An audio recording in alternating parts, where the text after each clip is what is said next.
예, 여러분 안녕히 주무셨습니까? 오늘 즉흥해서 준비하신 찬양이지만 마음 깊이 우리에게 감동을 주시는 찬양이었습니다. 고맙습니다. 예, 오늘 이 아침 우리는 실물교훈 계속해서 달란트 비유를 공부하고 있습니다. 오늘은 그 반환된 달란트라는 제목으로 되어 있는데요. 마태복음 25장 20절로 23절 달란트 비유 본문이 오늘 본문이 되겠습니다. 한번 찾아보시기 바랍니다. 마태복음 25장 20절로 23절인데요. 네, 우리 교대로 한번 읽어볼까요? 제가 짝수절을 읽고요, 여러분들은 홀수절을 읽어주시면 고맙겠습니다. 마태복음 25장 20절. 5달란트 받았던 자는 5달란트를 더 가지고 와서 가로되 주여 내게 5달란트를 주셨는데 보소서 내가 또 5달란트를 남겼나이다.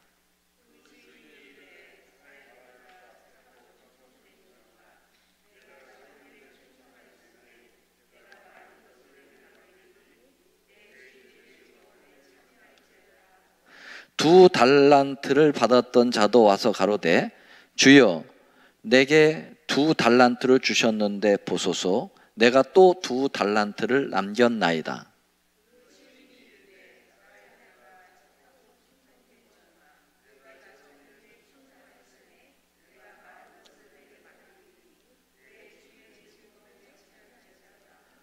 네, 거기까지 읽겠습니다. 그 한 마을에 머슴을 많이 둔 첨섬지기가 있었는데, 그 사람이 이제 한 해가 다 갈 때 어느 날 저녁에 그 종들을 불러 모으고 이렇게 얘기했습니다. 얘들아, 오늘은 너희들이 새끼를 꼬는 일을 오늘 이 저녁에 하라. 그런데 가급적이면 가늘게 길게 새끼를 꼬아 놓도록 하라 라고 이렇게 명령을 내리고 내일 아침에 내가 그것을 검사하겠다 그랬습니다. 그래서 이 종들이 다 모여 앉아서 새끼를 꼬는데 대부분 종들이 이제 피곤하고 졸렸고 그러니까 굵게 새끼를 꼬되 또 짧게 새끼를 꼬았습니다. 근데 한 신실한 그 종이 새끼를 아주 주인의 말대로 가늘게 길게 꼬는데 그러다 보니까 시간이 많이 걸려요. 그래서 밤이 새도록 이 신실한 종은 새끼를 가늘게 길게 꼬아 놨죠. 아침에 와서 주인이 새끼 꼰 것을 이렇게 보면서 큰 자루에다가 돈을 가져왔습니다. 그리고 옛날 돈에는 그 가운데 구멍이 뚫렸잖아요. 너희들이 꼬은 그 새끼줄에다가 이 돈을 깨울 수 있을 때까지 깨워라. 그리고 그게 너희들 1년 사경이다, 세경이다. 그러니까 그 일한 값이다 그랬어요. 그래서 두껍게 짧게 한 사람은 꿰지도 못하고 뭐 껴봤자 짧아가지고 몇 개 못 가져갔는데 이 가늘게 주인의 말에 신실하게 따랐던 이 종은 그 가는 데다가 밤새도록 깠으니 얼마나 많이 꼬았겠어요. 그러니까 거기다가 해가지고 잔뜩 그 세경을 가져갔다 그런 얘기가 있습니다. 이 주인의 행위가 바로 오늘 말씀의 주제와 좀 비슷한데요. 여기 성경에 나오는 이 달란트 비유에서 주인은 이 달란트를 종들에게 나눠주고 타국에 갔다가 돌아와서 이제 계산을 하죠. 근데 여기 주인이 종들에게 달란트를 계산하는 목적이 무엇일까요? 왜 이 주인은 와서 달란트를 다시 셈하고 있을까요? 이 종들이 일한 것을 정확하게 챙겨가지고 주인이 소득을 얻으려고 그렇게 계산을 하는 걸까, 목적이? 아니면 종들이 이 달란트를 정직하게 잘 사용을 했는지 테스트를, 시험을 해보려고 하는 걸까? 그 목적에 대해서 이 실물교훈에는 얘기를 하고 있더라고요. 네, 두 가지 목적을 이 주인은 가지고 달란트를 셈한다라고 이야기하고 있습니다.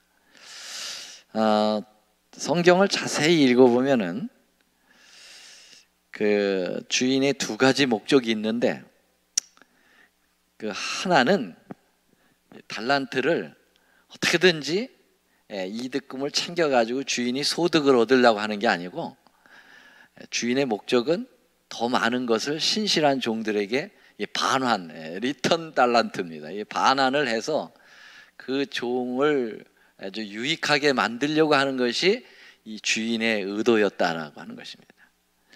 본문에서 보면은요, 그것이 여실히 드러납니다.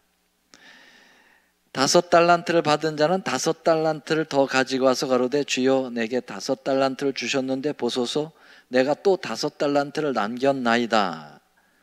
그때 주인이 잘했다, 충성된 종이다, 착한 일에 작은 일에 충성하였다 그러면서 이제 결론적으로 뭘 하느냐면 내가 더 많은 것으로 내게 맡긴다 그랬어요. 그러니까 네가 번 거 다 네가 가지고 또 내가 너 신실하니까 더 많이 맡겨서 일하도록 해줄게. 이게 이제 주인의 목적이라는 거죠. 두 번째 달란트를 가진 사람도 그렇게 했어요. 그래서 주인의 목적은 종들을 풍요롭게 해주는 것이 이 달란트 비유의 주인의 목적이었다. 그러니까 이 달란트의 주인은 하나님이시잖아요, 그렇죠? 우리는 그 종들이니까. 그러니까 하나님은 우리에게 어떻게든지 많은 것을 주시고 싶어 하시는 그 마음을 이 달란트 비유에서 표현했다, 이렇게 보는 거죠. 두 번째 목적은 그렇게 함으로써 이 달란트의 비유의 주인이 마음이 굉장히 기뻤다는 거예요. 그래서 당신이 기뻐하시기 위해 그렇게 하셨다는 겁니다. 물론 주님이 이 달란트 비유를 주신 목적은 달란트 활용에 있지만은 이 비유 속에 나타난 주인의 이 마음의 목적은 달란트를 활용한 종들을 보면서 기뻐하고 또 그 달란트를 더 보태주면서 더 많은 기쁨을 이 주인이 가지려고 그렇게 목적했다 하는 것입니다. 그래서 실물교훈 361쪽에는 이렇게 이야기하고 있습니다. 그러나 달란트를 받으실 때 주인은 그 공로가 모두 종들에게 있는 것처럼 그들을 칭찬하고 그들에게 갚아주셨다. 그의 얼굴에는 기쁨과 만족이 넘쳐 흘렀다. 주인은 그들에게 축복을 줄 수 있기 때문에 몹시 기뻤다.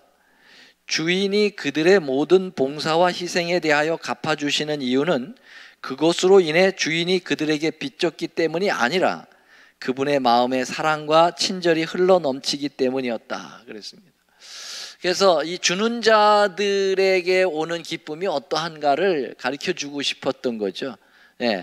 우리 하나님도 하늘에서 참 기뻐하시는 일이 우리 인생들을 창조해 놓으시고 그 인생들이 잘 되는 것, 그리고 그들에게 많은 것들을 베풀어서 그들이 그것을 가지고 기뻐할 때 함께 기뻐하는 것, 그것을 우리 주님은 바라신다는 것입니다. 여러분, 우리 부모들도 마찬가지죠. 자녀들에게 많이 줄 때 기뻐요, 안 줘요? 많이 기쁘시죠? 자녀들에게 이것저것 베풀어주고 자녀들 맛있는 거 막 만들어서 먹을 때 그 아이들이 맛있게 막 먹으면 얼마나 좋은지요. 우리 집사람이 이번에 그 LA 잠깐 딸집에 다녀왔는데, 그런데 그 아이들을 가서 밥 해 먹이는 거. 뭐 저한테는 그래요. 아이고 힘들 거다. 그러나 내심 제가 이렇게 표정을 보면 그걸 막 기뻐하고 있는 거예요. 벌써. 예, 애들 오랜만에 밥 해가지고 먹일 때 그 아이들이 막 기뻐하는 거 엄마가 더 기쁘죠. 예. 그리고 갔다 와서 아이들 밥 막 해먹인 얘기 해주는 거예요. 그 뭐냐면 기뻤다는 거예요. 예. 그거 짜증나고 그랬으면은 그 얘기를 저한테 왜 합니까? 그래 안 그래요? 그래서 우리 하나님 똑같으신 하나님이죠. 우리보다 더 그러한 것이죠. 우리를 주시면서 기뻐하시는 것이죠. 부모들이 아무리 고생하고 힘들어도 자녀들에게 이렇게 주면서 그 자녀들이 감사하고 기뻐하고 즐거워하고 그럴 때 그 고생했던 것들이 다 사라져 버리는 거예요. 다 순식간에 없어지고 그냥 보람을 그렇게 느끼는 거죠. 저는 지금 어렸을 때 우리 할아버지를 기억합니다. 우리 할아버지 할머니께서 제가 어려서 어렴풋이니까 제가 그 정확한 기억은 안 나는데 이제 땅을 파시는 거예요. 땅. 그 산을 굉장히 큰 산인데 그 산을 파는데 제 기억으로는 30원이에요. 한 평당 30원이에요. 그 옛날에 30원. 근데 싸게 파는 것 같아요. 할아버지께서 막 눈물을 흘리시더라고요. 근데 그 눈물을 흘리시는 것이 뭐냐면은 그 싸게 땅을 팔아가지고 너무 속상해서 눈물을 흘리는 게 아니고 그 땅을 팔 수밖에 없었거든요. 왜 그러냐면 우리 할아버지의 아들, 우리 삼촌들 2명이 대학을 들어가고요. 그 시골에서. 그리고 우리 큰형하고 우리 작은형이 대학을 4명이 한꺼번에 대학을 들어갔어요. 시골에서 대학 1명만 가더라도 송아지를 팔고 다 팔아야도 안 되는데 4명이 대학을 한꺼번에 가니까요. 얼마나 그러니까 큰 산을 팔 수밖에 없었던 거죠. 우리 할아버지가 우시면서 하시는 말이 나 이거 아깝지 않다고. 이 너희들이 이렇게 공부 열심히 해서 대학에 다 들어가니까 얼마나 좋은지 모른다고 그러면서 울면서 그 땅 팔 때 그 상황을 그렇게 하시는 것을 제가 기억을 합니다. 그 산을 마련하기 위해서 얼마나 힘드셨겠어요. 그러나 자녀들에게 줄 때 그것이 그렇게 눈물이 흐를 만큼 기쁨이 있었다라는 것입니다. 자, 우리 여기 1달란트 받은 사람들은 어땠습니까? 1달란트 받은 사람은 이 주인의 이러한 목적과 마음을 오해했습니다. 그렇죠? 성품, 주인의 성품을 오해한 것입니다. 이 1달란트 받은 사람은 주인을 어떻게 봤냐면 아주 인색한 주인으로 생각을 했던 것 같아요. 그래서 이 주인은 어떻게든지 우리를 일 많이 시켜가지고 소득을 많이 해가지고 많이 벌어가지고 가려고 하는 그런 인색한 주인이다. 그렇게 생각을 했던 것 같아요. 그래서 25장 24절에 보면은 1달란트 받았던 자도 와서 가로되 주여 당신은 굳은 사람이라. 그러니까 아주 마음이 강팍한 사람이라. 심지 않은 데서 거두고 해치는지 않는 데서 모으는 줄을 내가 알았으므로 두려워하여 나가서 당신의 달란트를 땅에 감추어 두었나이다. 보소서 당신의 것을 받으셨나이다. 그렇게 이야기했어요. 당신이 얼마나 이 이득에 밝은 사람인 걸 나는 알았기 때문에 이걸 내가 1달란트를 활용해가지고 또 달란트를 남길 자신이 없다. 혹시 내가 손해를 보면 나를 엄청나게 벌을 할 텐데 차라리 이걸 잘 간수했다가 이거 그대로 돌려드리는 것이 주인의 마음을 그래도 마음에 그 만족을 주지 않겠나 이런 생각이에요. 그러니까 이 1달란트 받은 사람이 가장 오해했던 것은 주인의 마음을 오해한 것이죠. 이 사람에 대한 마음가짐을 실물교훈은 아주 자세하게 묘사하고 있습니다. 362쪽에 보면은 그들은 하나님을 저희의 잘못을 찾아내서 벌을 주시려고 끊임없이 감시하시는 각박하고 압제적인 분으로 생각한다. 그들은 하나님을 주시지 않은 것을 요구하시는 분이요 심지 않은 데서 거두려고 하시는 분이라고 비난한다. 하나님께서 그들의 소유와 봉사를 요구하시기 때문에 많은 사람들이 속으로 하나님은 각박한 주인이라고 비난한다. 이런 오해는 오늘날에도 잘못된 종교를 가진 그리스도인들이 많이 갖는 것입니다. 마치 하나님을 그렇게 벌 주시는 하나님, 어떻게든지 우리의 죄를 찾아가지고 벌을 주시고 심판하시려고 하시는 하나님으로 자꾸 오해를 하는 것입니다. 그래가지고 그 하나님의 심판이 무서워서 마지못해 그냥 하나님 일도 마지못해 심판 때문에 하는 거예요. 그러니까 피곤해요, 안 피곤해요? 교회 생활하면서도 피곤한 거예요. 지치는 거예요. 그래서 잘 하면은 하나님께 영광이 아니라 내가 이렇게 했지라고 해서 자기에게 의의를 막 두고 자기가 영광을 받고, 잘 못하면 하나님께 벌 받을까 봐 확 스트레스 받으면서 힘들어하는 것입니다. 이게 이제 한 달란트 받은 사람이 그 주인에 대한 오해가 우리 하나님에 대한 오해를 그렇게 하고 있는 것입니다. 그러나 이 2달란트, 5달란트를 받은 이 종들은 그 주인의 성품을 제대로 이해했기 때문에 그들은 주인은 어떻게든지 우리에게 많이 물려줄 그러한 분이라고 하는 것을 알기 때문에 그 사랑에 감동이 돼가지고 열심히 자기도 모르게 일을 열심히 하게 되는 거죠. 일하면서도 막 힘이 나고 기쁘고 즐거운 것입니다. 이게 바로 우리 하나님과 우리와의 관계를 그렇게 나타내야 된다는 것입니다. 여러분, 이 비유에서 보면은요, 주인은 이 종들에게 자기하고의 관계를 주종의 관계로 생각하지 않고 있다는 사실입니다. 여러분, 주인하고 종의 관계는 일하면 밥 주고 일 안 하면 벌 줍니다. 그렇죠?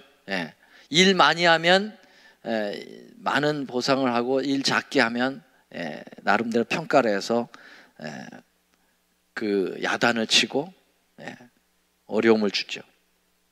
이게 이제 주종 간의 관계에서 이루어지는 일입니다. 그러나 하나님은 우리에게 이 달란트 비유를 통해서 이렇게 거래적인 것이 아니라 은혜의 그러한 관계인 것을 우리에게 베풀어 주는 것입니다. 모든 것은 우리에게 거저 주시는 은혜가 하나님의 목적임을 이 비유 속에 숨겨 놓았다는 것입니다. 하나님과 우리에게 구원도 거저 주시는 은혜로 주시는 것, 우리는 여러 번 말씀드려서 알고 계시죠? 여러분, 어떤 주인이 종에게 여러분 그저 이렇게 은혜를 많이 베풀어서 항상 거저 주고 많이 주려고 합니까? 그건 주인의 그러한 모습이 아닙니다. 그런 주인은 정말 어떻게든지 종의 것을 착취해내려고 하는 것이 주인의 모습이지, 그러나 여기 하나님은 이 달란트 비유에서 주인으로 표현된 만큼 그냥 이 주종의 관계가 아니라 친자식과의 관계로서 모습을 보여주고 있다고 보겠습니다. 그래서 우리 주님은 우리에게 행위를 요구하시지 않고 하나님과의 관계를 먼저 잘 유지하기를 원하고 계신 것입니다. 그래서 실물교훈 362쪽에 우리의 천부께서는 그분이 우리에게 주신 재능으로 할 수 있는 것 이상도 이하도 요구하지 않으신다. 그분은 당신의 종들에게 감당할 수 없는 짐을 지우지 않으신다. 이는 저가 우리의 체질을 아시며 우리가 진토임을 기억하심이로다. 그분이 우리에게 요구하시는 모든 것은 우리가 능히 하나님의 은혜로 말미암아 그에게로 돌려드릴 수 있는 것들이다. 그래서 하나님은 우리가 할 수 없는 것을 할 수 있다고 그렇게 생각하면서 과중하게 우리에게 일을 맡기지 않으신다는 것입니다. 우리가 할 수 있을 만큼의 일을, 그리고 할 수 있도록 동기부여까지 해주면서 우리에게 일을 맡기신다라고 하는 것입니다.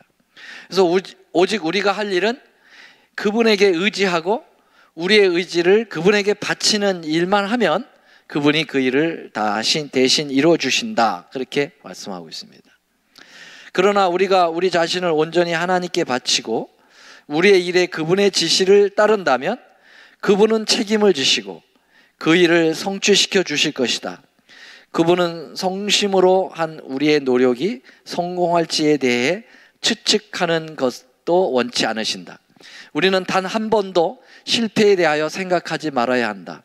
우리는 실패를 모르시는 분과 협력해야 한다 그랬어요. 이 한 달란트 받은 사람은 실패하면 어떡할까, 이걸 계속 생각했어요. 다시 말하면 그것은 하나님 아버지를 그 주인을 의심하는 거죠. 주인이 실패를 할 때 어떻게 처리할 것인가에 대한 의심과 오해를 한 것입니다. 그래서 우리도 하나님의 사업을 할 때 실패를 먼저 가정해가지고 이렇게 자꾸 얘기를 하지 말라는 것입니다. 우리가 교회에서 무슨 일을 할 때는 어떤 사람들은 항상 안 되는 것을 먼저 가정을 합니다. 안 돼, 이렇게 해서 안 되는 거. 여러분, 안 되는 거의 조건을 따지려면 한없어요. 근데 여러분, 되는 조건을 따지면은 확실합니까, 안 하십니까? 하나님의 일은 하나님께서 하시거든요. 그러면 하나님을 의지하게 될 때는요, 하나님은 실패하는 일이 없거든요. 그러니까 하나님을 의지하는 사람은 되는 쪽으로 생각을 하게 됩니다. 근데 하나님을 의지하지 않는 사람은, 하나님의 성품을 오해하는 사람은 항상 안 되는 쪽을 가지고 얘기해요. 너무 힘든 거죠. 교회 일을 할 수가 없어요. 그런 사람이 많으면요, 교회 일을 할 수가 없어요. 안 되는 것부터 계속 따지는데요. 이게 안 되는 거는 대부분 인간적인 거예요. 인간적인 생각을 가지고 합니다.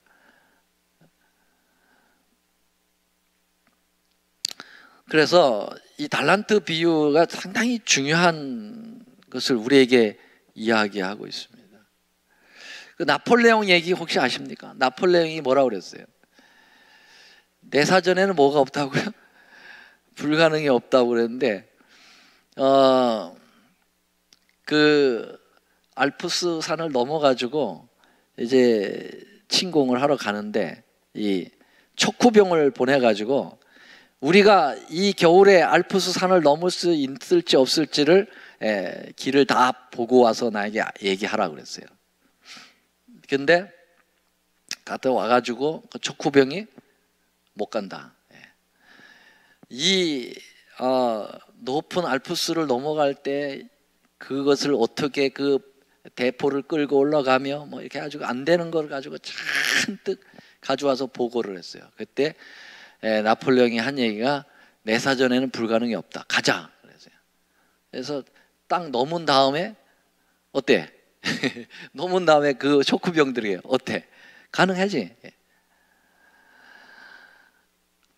불가능한다고 한 것은 그 사람의 생각이 불가능한 거예요. 가능하다고 생각하면 불가능이 가능으로 바뀔 수가 있는 거죠. 근데 우리는 사실은 그렇게 나폴레옹처럼 훌륭하지 못하기 때문에 그렇게 못합니다.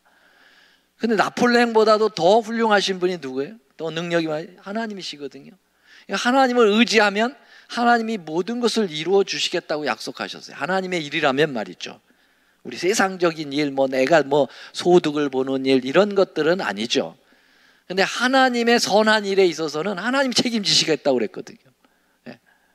근데 왜 불가능한 일을 갖다가 자꾸 대가지고 하나님의 능력을 제한시키고 하나님을 의심하느냐 이거죠.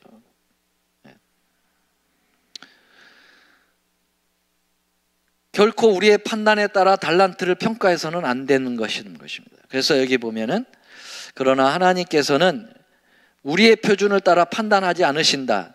우리에게 크게 보이는 것이 반드시 하나님께도 크게 보이고 우리에게 작게 보이는 것이 반드시 하나님께도 작게 보인다고 생각해서는 안 된다. 우리의 재능을 평가하고 우리의 일을 택하는 것은 우리가 할 일이 아니다. 우리는 다만 하나님께서 그분을 위해 지도록 정해주신 일을 짊어지고 그분에게 나아가 쉼을 찾아야 한다. 무슨 일을 하든지 우리가 우리의 마음을 다해 기쁨으로 다할 때는 하나님께서 영광을 받으신다. 1달란트를 받았든 2달란트를 받았든 5달란트를 받았든 그것은 우리의 몫이 아니다 이거예요. 그건 하나님께서 지정해 주시는 거예요. 그것에 대하여 우리가 평가하고 이거 작다, 이거 크다라고 하지 말라는 거예요. 그래서 5달란트 받은 사람, 많이 받았다. 하나님이 나를 잘 봐주시는구만. 내가 훌륭해서 그래. 이렇게 자랑할 거 없다는 거예요. 1달란트 받았다 그래서 실망하고 낙담할 필요 없다는 것입니다. 하나님의 판단 기준은 사람이 보는 그러한 수하고 관계없다라는 것입니다. 중요한 것은 우리가 이 달란트에 비유해서 가장 중요한 것은 하나님의 성품을 오해하지 말아달라는 거죠. 이게 오늘의 말씀의 관건입니다. 하나님의 성품은 우리가 생각하는 판단 기준이 아니다. 그분은 주종의 관계가 아닌 우리가 생각할 수 없는 하나님과 우리의 친자식과의 부모의 관계로서 우리를 관계하신다라는 거 오늘 말씀 드리겠습니다. 오늘 말씀 여기까지 드리겠습니다. 감사합니다. 사랑하시는 주님, 영원하신 기업을 저희들에게 맡기어서 활용하고 그것을 통하여 영생을 얻는 풍요로운 삶을 살도록 우리의 주인 되시는 우리 주님께서 그렇게 경영해 주셔서 감사합니다. 우리가 주님의 신실한 자녀로서 주님의 그 고귀하시고 놀라우신 은혜와 사랑의 그 성품을 이해하고 우리도 닮아서 우리의 주위 사람들에게 너그럽게 그리고 그 아름다운 사랑을 가지고 베풀고 나누는 그런 훌륭한 하나님의 백성들 되도록 도와주시옵소서. 아버지 하나님, 이제 주님이 오실 때가 가까울 때 주님은 이제 이 땅에 오셔서 어떤 우리가 일한 어떤 행위에 대하여 판단하지 않으시고 우리 주님과 어떤 관계를 갖고 살았는지를 보실 것입니다. 아버지 하나님, 어떤 일 행동에 대하여 너무 부담 갖지 말게 하여 주시고 우리 예수님을 나의 친부모처럼 생각하는 그러한 저희들이 되도록 축복하여 주시옵소서. 주님이 착하고 충성된 종아, 이제 작은 것으로 충성했으니 이 큰 것을 받으라고 영생을 저희들에게 선물로 주실 때 아멘 하고 받을 수 있는 믿음의 백성들 다 되도록 축복하여 주옵소서. 이제 흩어져서 간절히 또 주님 앞에 간구하는 시간 위에도 함께 하옵시기를 비오며 예수님의 이름으로 감사하며 기도 올리옵나이다. 아멘.